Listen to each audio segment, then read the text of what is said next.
One of the questions Hmm. from a student was, they learn about the Anglo Dutch rivalry, and they learn about the Treaty of 1824, right? Ah, yes. And so the next question they ask is, Sir, what happened to the Anglo Dutch rivalry after that? Oh, And we know that there was almost a symbiotic commercial relationship between hmm. Sumatra and Singapore as a port.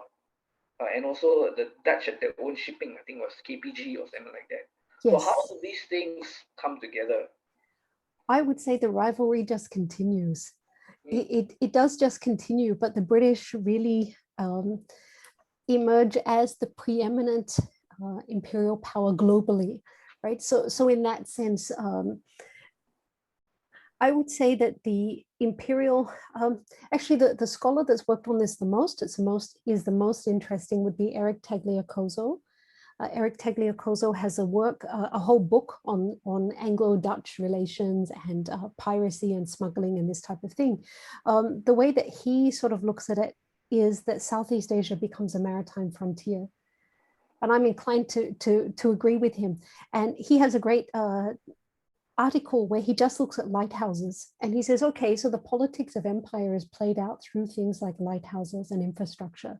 So shipping companies will write to complain to the British that, say, the lighting is inadequate around a particular shoal or reef.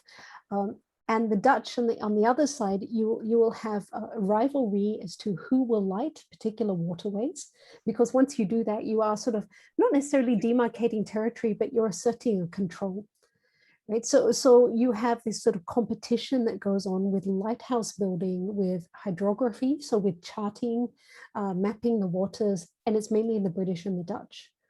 So I don't work on the Dutch as much, but definitely, I mean, they are a major uh, imperial power in Southeast Asia. But I would say, and this isn't a bias, but I would say that the British, with the hold that they have on India, for instance, really are unequaled when it comes to imperial power and the type of resources that they can tap into compared to, say, the Dutch or the French. The Dutch and the French do have a presence in Southeast Asia, but it's nowhere, it just pales in comparison when you think about Singapore is one of the world's largest ports by about the 1860s, 1870s, right? After the opening of the Suez Canal, so 1870s, sorry.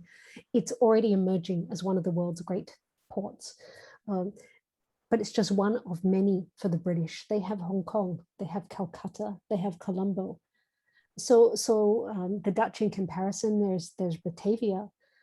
The French, they are major exporters of rice, for instance, but it's not on a scale. I think it's the British, it's the scale and the connectivity of the ports which really makes them so unrivaled.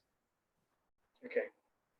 Because when we were reviewing one of the chapters on Hmm. that was being written on Indonesia, we were looking at some of the tobacco farms, tobacco Ah, plantations in Sumatra, and you realize that when it comes to coolie labor, the Chinese were used in the tobacco farms as well as the Javanese. yes. The coolie agents were running through Singapore as the conduit Hmm. to those mines there. Through Singapore, often from Hong Kong, then through Singapore, and Singapore becomes the center for coolie labor. So any sort of migrant labor, whether it is Chinese laborers or Indian laborers, it also, Singapore becomes a hub for the trafficking or the movement of women throughout Southeast Asia as well. So quite often these are women. So if you look at the Aku and Kariuki-san, for instance, so women that are being trafficked in as prostitutes, Yeah. quite often Singapore is a hub for, for the movement of all sorts of labor, whether it is free or whether it is indentured labor. Mm, okay. Hmm. The other good example would be to look at someone's work like Stephen Dobbs. Stephen Dobbs's History of the Singapore River, and he has just one chapter that looks at the economic history of the river, and he gives about 2.5 pages just listing the types of commodities that move through Singapore.